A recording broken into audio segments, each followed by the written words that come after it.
세상에는 놀라운 일들이 아주 많이 있습니다.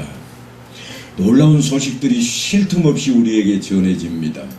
그런데 더 놀라운 것은 아무도 놀라지 않는다고 하는 겁니다. 놀라는 모양만 있습니다.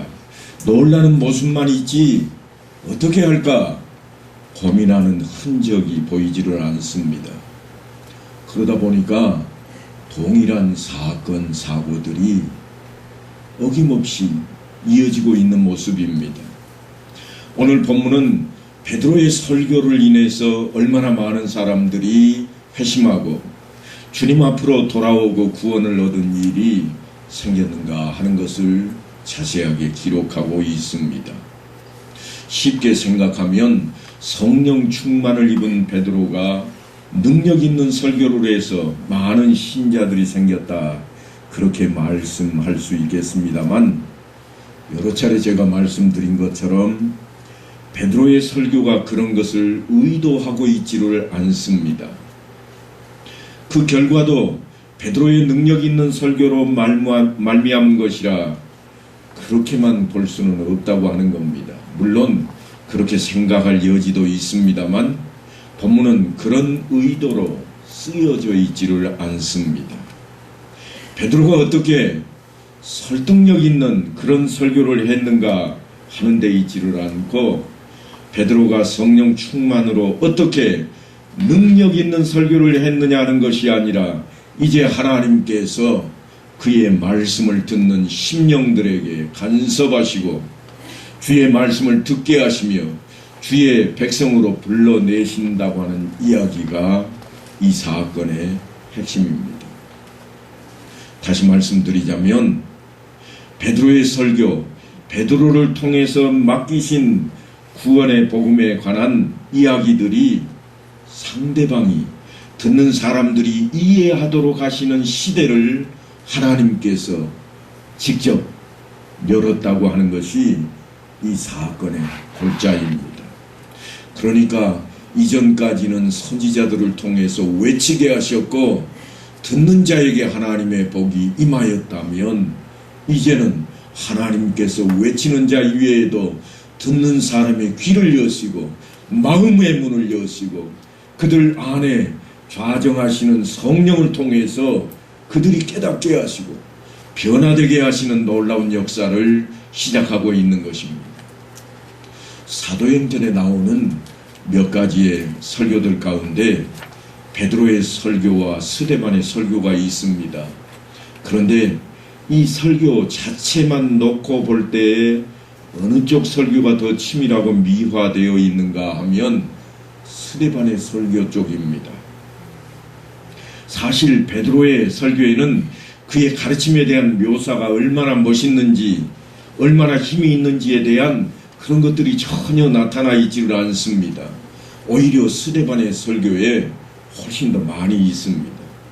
사도행전 6장에 보면 스데반이 은혜와 권능이 충만하여 큰 기사와 표적을 민간에 행하니라 그랬고, 그 뒤에도 보면 스데반이 지혜와 성령으로 말함을 그들이 능히 당하지 못하더라 그랬습니다. 그러니까 스데반에 대한 설명은 일단은 은혜와 권능이 충만하고 지혜와 성령이 충만하다고 하는 것입니다. 어떻게 보면 좋은 미사오구가 다 붙어 있습니다. 하지만 베드로에게는 사실 그런 게 없습니다. 어느 정도인가 하면 다 놀라며 당황하여 서로 이르되 이 어찌된 일이냐. 무슨 말인가 하면 저 갈릴리 촌에서 나온 저자가 어찌 이런 말을 할 수 있더냐. 이게 미사오구입니다.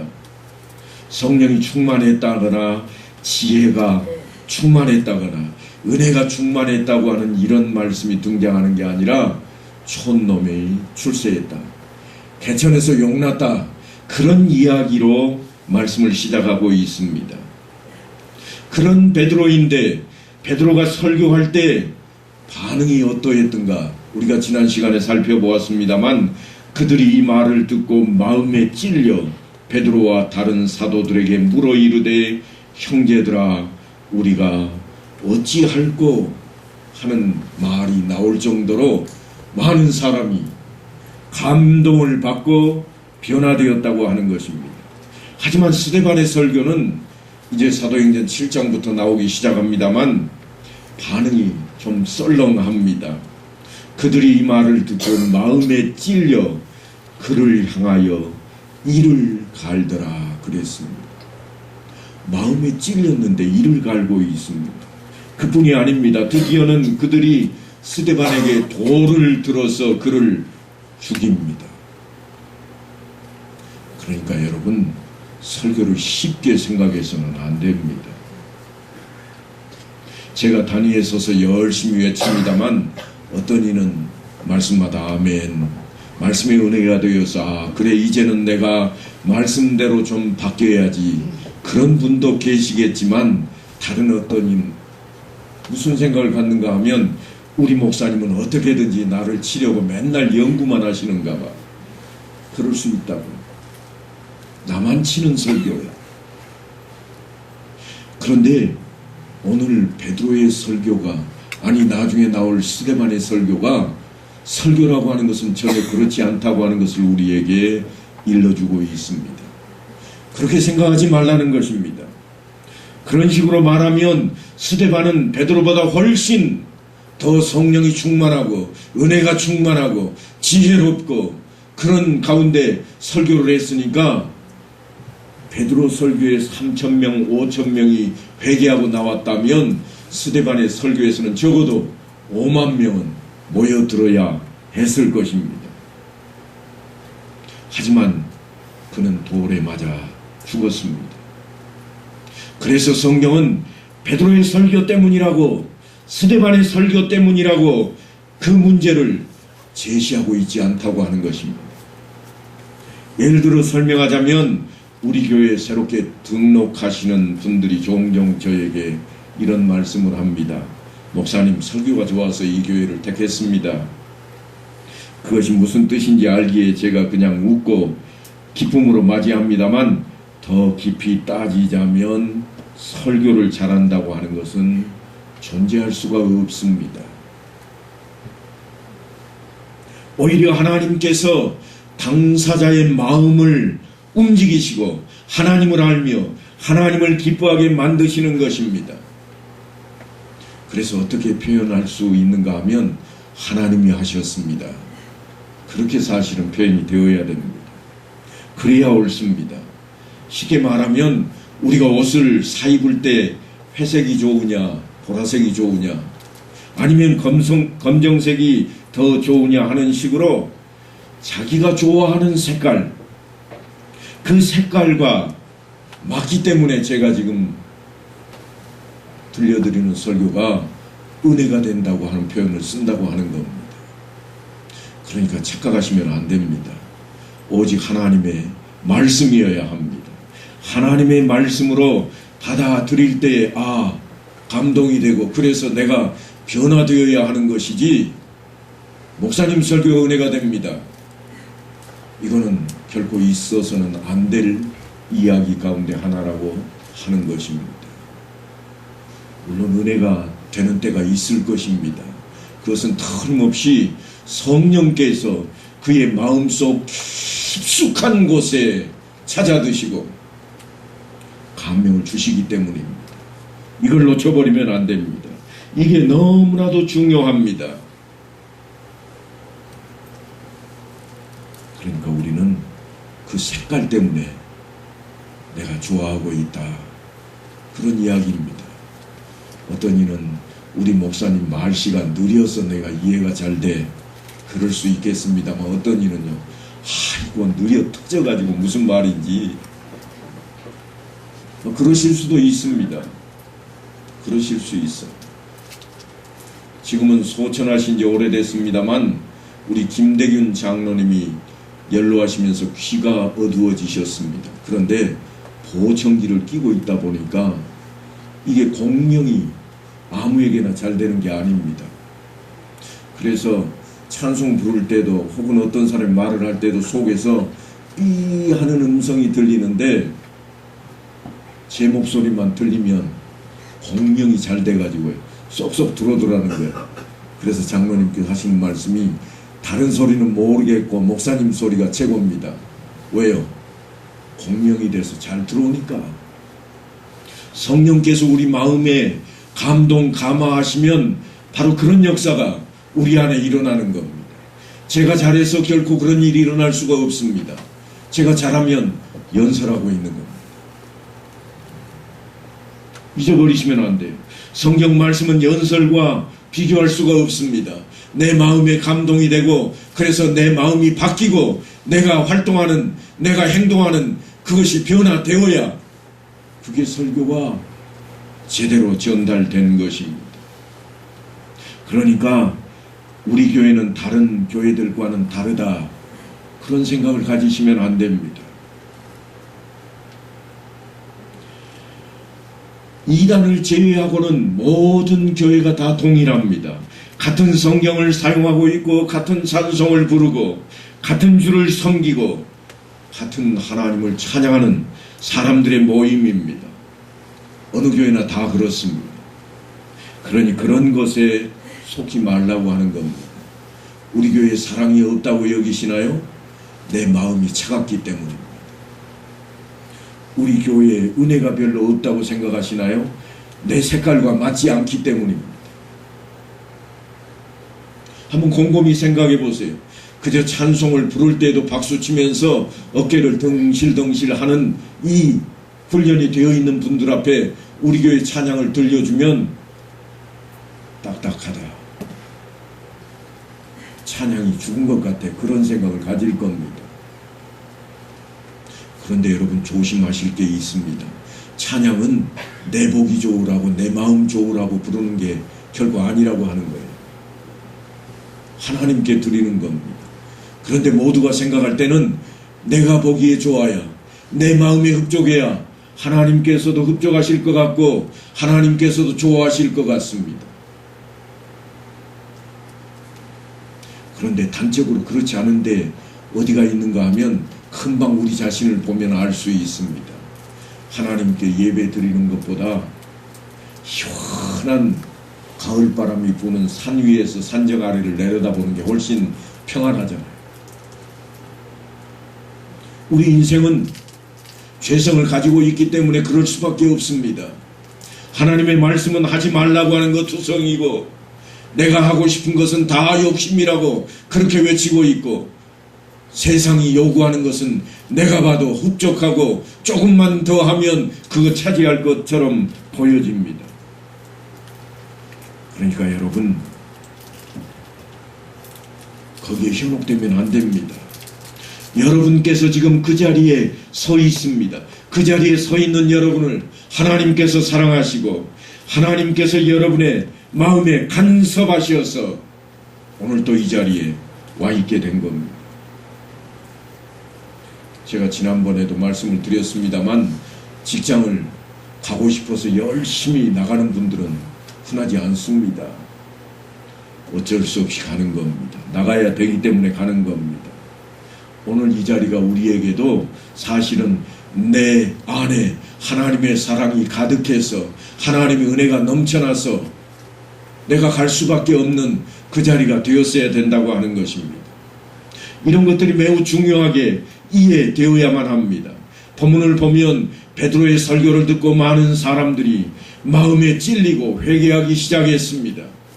성경이 우리에게 제시하고 싶은 것은 바로 이 회개가 어디로부터 왔느냐 하는 것입니다. 내 마음에 찔리는 것이 어디로부터 왔는가 하는 것입니다. 드디어 사람들이 영생에 대한 하나님의 말씀에 정당한 반응을 하게 되었다고 하는 것이 오늘 본문이 우리에게 주지시키고자 하는 것입니다. 지금까지는 죄성을 가지고 지금까지는 자기 생각에 맞추어서 지금까지는 내가 옳다고 생각하는 대로 살아가고자 하는 우리 마음속에 하나님께서 간섭하셔서 드디어는 성령의 감동에 따라 우리가 움직이게 되었다고 하는 겁니다. 이것이 성경 전체에 관한 이야기입니다.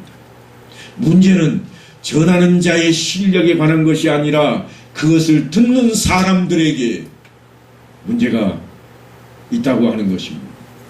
예수 그리스도의 죽음과 부활로 말미암아 우리가 죄로부터 구원을 얻게 되었습니다. 이 사건은 우리가 믿기 이전의 문제입니다.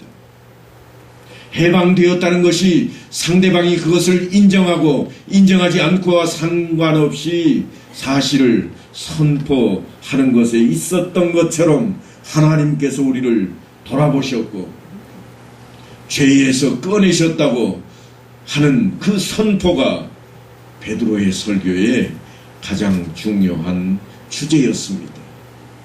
이제 그 말씀을 들은 자들이 이것을 알아듣게 되었다고 하는 것을 가장 큰 내용으로 한 것이 오늘 본문의 반응입니다. 그런 의미에서 성령께서 오신 것도 전하는 자의 힘과 능력에 관한 문제가 아니라 듣는 사람들로 하여금 실패하지 않도록 간섭하는 데 있다고 하는 것입니다. 말하는 자의 실력으로가 아니라 듣는 사람이 그것을 배척하지 못하도록 듣는 사람의 실력에까지 성령이 간섭하시는 것으로 강림을 하신 겁니다. 이것을 분명히 하기 위해서 바로 뒤에 한 사건이 기록되고 있는데 3장을 보면 베드로와 요한에 의해서 안진뱅이가 일어나는 사건이 기록이 되어 있습니다. 사도행전 이 사건을 베드로의 설교와 그 반응에 대한 바로 이후에 왜 연결하고 있는가? 이 사건에서 가장 두드러진 특징이 있기 때문입니다. 그게 뭔가 하면 구걸하고 있던 안진뱅이가 자신이 일어나게 해달라고 구한 적이 없다고 하는 겁니다. 아니, 상대방이 그렇게 해줄 것이라고 기대를 한 적도 없습니다.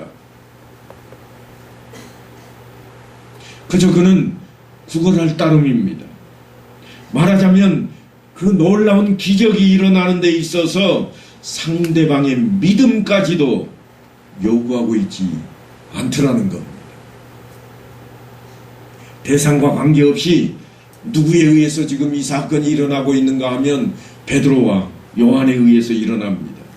베드로와 요한이 기도하러 성전에 올라가다가 문 앞에 앉아있는 안진뱅이를 만납니다. 보통은 사람들이 자기 앞으로 지나갈 때 저만큼 가까이 오기도 전에 벌써 한 푼 줍쇼 구걸을 하기 시작합니다. 그런데 이 안진뱅이는 그들의 행색이 초라했었는지 모르지만 성전에 들어가려고 하는데 그때서야 구걸하고 있습니다. 그를 향해 뒤돌아보면서 베드로와 요한이 그에게 내 말을 들으라 그럽니다. 그래서 동량을 주려나 그런 생각으로 바라다 보는데 베드로가 뜬금없이 은과 금은 내게 없거니와 내게 있는 이것을 내게 주노니 나사렛 예수의 이름으로 일어나 걸으라 하면서 오른손을 잡아서 당겨버립니다. 그래서 벌떡 일어나는 겁니다. 상대방이 그것을 받을 만한 조건을 하나도 갖고 있지 않습니다. 그런데 그 결과는 상대방에게 일어난 겁니다. 물론 베드로와 요한을 통해서 일어난 일입니다만 그렇게 했다고 할지라도 베드로와 요한의 믿음으로 그렇게 되었다고 하는 것조차도 성경은 거부하고 있습니다. 우리는 흔히 베드로와 요한의 믿음이 그 일을 행했다는 생각을 합니다. 그런데 3장에 보면 이스라엘 사람들아 이 일을 왜 놀랍게 여기느냐, 우리 개인의 권능과 경건으로 이 사람을 걷게 한 것처럼 왜 우리를 주목하느냐. 베드로가 하는 말입니다. 내가 한 것처럼 왜 나를 쳐다보고 있느냐? 우리가 한 게 아니야. 내 믿음 때문이라고 아니야. 너희가 바라다 봐야 할 것이 따로 있다고. 우리의 힘으로도 우리의 믿음으로도 아니라는 말씀을 전하고 있습니다. 그 이야기는 그 이름을 믿었기 때문에 오는 보답으로가 아니라 그분이 친히 하고 계신다. 그분이 하신다는 성경적인 표현입니다. 주님께서 우리를 사랑하시고 불쌍히 여기셨기에 그 일을 그분이 행하셨다. 성경이 그렇게 증거하고 있습니다. 그 이름으로 말미암아, 그 이름을 믿음으로, 그 이름이 너희가 보고 아는 이 사람을 성하게 하였나니 예수로 말미암아 낳은 믿음이 너희 모든 사람 앞에서 이같이 완전히 낫게 하였느니라. 이 일이 무엇을 통해서 일어나게 되었는가 하면 그 이름을 믿음으로 예수로 말미암아 난 믿음이라. 그러니까 지금 베드로와 요한이 펼치고 있는 이 기적조차도 이 기적 때문에 너희가 믿으라 그런 얘기가 아닙니다. 이 일을 행하고 있는 이가 누군 줄 아느냐? 지금 그 이야기를 하고 있습니다. 사도행전의 기록이 바로 그런 내용들을 다루고 있습니다. 이 일을 누가 하고 있는 줄 아느냐? 그분이 예수라. 너희가 죽였던 그 예수를 하나님이 메시아로 만들어 놓으셨다. 너희가 죽였던 그분이 하나님에 의해서 다시 살아났도다. 그러니 너희가 부활을 믿고 너희가 하나님을 믿으라. 이게 베드로의 설교의 요점입니다. 그래서 사실 저와 여러분이 이 자리에 나와 있는 겁니다. 솔직히 이야기하면 마음에 캥겨서 온 겁니다. 아니, 우리 안에 성령께서 캥기게 만들어 놓으셨습니다. 물론 겉으로는 가정의 평화를 위해서 안노라 그럴 수 있습니다만 따져보면 내 발로 온 것이 아니라 어떤 힘에 이끌려서 나도 모르게 이 자리에 오게 되었습니다. 우리가 스스로 결정하고 책임을 졌을 때에는 이사야서 53장에 기록된 것처럼 다 각기 제 길로 갔더라 그랬습니다. 자기 생각에 옳은 대로 했더라 그랬습니다. 죄를 짓고 죄를 마시며 죄를 즐겨 했노라고 그렇게 이야기했고, 빛이 세상에 왔을 때 외면했으며 빛보다 어둠을 더 사랑했노라고 성경이 우리를 그렇게 표현하고 있습니다. 우리는 진리를 외면했고 주를 영접하지 않았던 사람들이었습니다. 성령이 오셨다는 것은 바로 능력의 사람이 된다는 것 이전에 하나님이 우리를 그 상실된 마음과 죄의 정욕대로 내버려 두지 않으시고 우리를 택하시고 영생으로 우리를 간섭하기 시작했다고 하는 것입니다. 그래서 하나님께서 늘 우리에게 들려주시는 말씀이 뭔가 하면 너희가 나를 택한 것이 아니라 내가 너희를 택하여 세웠나니 그러시는 겁니다. 그래서 원래대로 우리를 놔두었다면 스데반의 설교를 들었던 사람들처럼 우리도 그 설교를 향해 욕을 하고 돌을 집어 던질 줄밖에 몰랐을 그런 사람들입니다만 하나님께서 주님께서 우리를 간섭하시고 베드로의 설교 앞에서 항복하게 만들어 놓았습니다. 그래서 우리가 어찌할꼬? 그래서 우리는 이제 이렇게 자랑할 수 있게 되었습니다. 하나님께서 나를 사랑하신다. 결코 나를 홀로 두지 않으신다. 이것이 우리의 가장 큰 기쁨이요 감사인 겁니다. 하나님께서 우리 인생에 우리 생각에 간섭하셔서 내 욕심대로 내 생각대로 가지 않게 막아주시고 오늘 이 자리에 있게 하셨다고 하는 겁니다. 하나님께서 막지 않았더라면 아마도 시원한 바닷가에 아니 산들거리는 언덕 위에 단풍이 들기 시작한 산자락 위에 가 있을지도 모르겠습니다. 그러니까 우리는 성령 충만을 내 욕심을 채우는 도구로 사용해서는 안 됩니다. 성령이 내 안에 와 계시네. 주님이 나와 함께 하시니 그래서 우리는 늘 내 욕심 채우기에 급급합니다. 이것도 해 주셔야 됐고 저것도 해 주셔야 되겠습니다. 하지만 성경은 우리에게 요구하고 있는 것이 다른 것입니다. 사랑하는 성도 여러분, 주님의 말씀을 듣고 마음에 찔림이 있어야 됩니다. 그래서 우리가 어찌할꼬 하는 회개가 내 앞에 튀어나와야 됩니다. 그리고 그것은 본문 42절에 나타난 것처럼 그들이 사도의 가르침을 받아 서로 교제하고 떡을 떼며 오로지 기도하기를 힘쓰니라. 이렇게 되어야 됩니다. 장로님이 광고하시다 말고 느닷없이 종탑 꼭대기에 있는 불빛 보십시오 하는 이런 이야기가 우리 귀에 더 이상 들려서는 안 됩니다. 사실 종탑 꼭대기에 있는 저 십자가는 새벽에 우리 나오라고 켜진 건 아닙니다.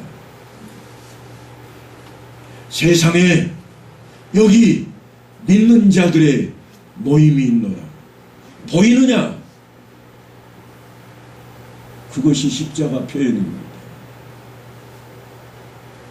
여기에 있는 모든 사람들을 향해 주님께서 하신 말씀이 있습니다. 너희는 세상의 빛이라. 그러니까 어떻게 해야 되는 거예요? 세상 사람들아, 보이느냐? 내가 이게 아니라 내 안에 담겨있는 그리스도가, 질그릇에 담겨있는 보배가 너희 눈에 과연 보이느냐? 내가 꽉 움켜쥐고 욕심스럽게 가두어서 빛도 비추지 않는 그런 보배로 만들지 않고 나는 이제 주님의 말씀에 반응해서 내가 변화되고, 그래서 내 마음을 열어놓고 내 행동이 바뀌고 내 삶이 바뀌어서 자 보아라, 내 안에 있는 이 빛이 그리스도라. 그 자리로 우리가 나아가야 됩니다. 그것 때문에 오늘 우리가 한 자리에 모여 있습니다. 몰랐던 것을 알게 되고 덤덤했던 것을 깨달아서 변화되고, 그래서 밖으로 나가 표현하고 나타내고 드러낼 수 있는 자리로 가야 되기 때문입니다. 그런데 우리의 모습은 과연 어떨까요? 하나님의 말씀을 듣지 않아도, 하나님께 맡기고 기도하지 않아도 그렇게 우리는 자신이 있는 그런 사람들일까요? 얼마나 자신이 넘치는지 우리 자신을 들여다봐야 됩니다. 하루에 한 번은 고사하고 일주일에 한 번도 하나님 앞에 엎드리지 않는 내 모습을 바라보셔야 됩니다. 왜냐하면 자신이 있기 때문이요. 내가 할 수 있기 때문입니다. 맡길 수 없기 때문에 하나님을 찾을 수가 없습니다. 세상이 그렇게 만만하게 그렇게 보이신가요? 아니면 하나님의 나라가 그렇게 우습게 보이십니까? 하찮아 보이는가요? 모임도 기도도 없는, 그래서 하나님의 자녀라고 말할 수조차 없는 그런 모습이 내 모습이 아닌가? 우리 자신을 돌아다 봐야만 하겠습니다. 바라고 원하기는 이제부터 우리 모두가 누구를 막론하고 우리가 어찌할꼬 하는 외침으로 나아가서 변화받고 그저 질그릇인 우리 안에 담겨있는 보배 그리스도 예수를 널리 비출 수 있는 세상의 빛이 다 될 수 있게 되기를, 그래서 새롭고 변화된 물결이 우리의 교회 공동체를 통해서 새물결 새바람으로 힘찬 움직임의 태동이 될 수 있게 되기를 간절히 축원합니다.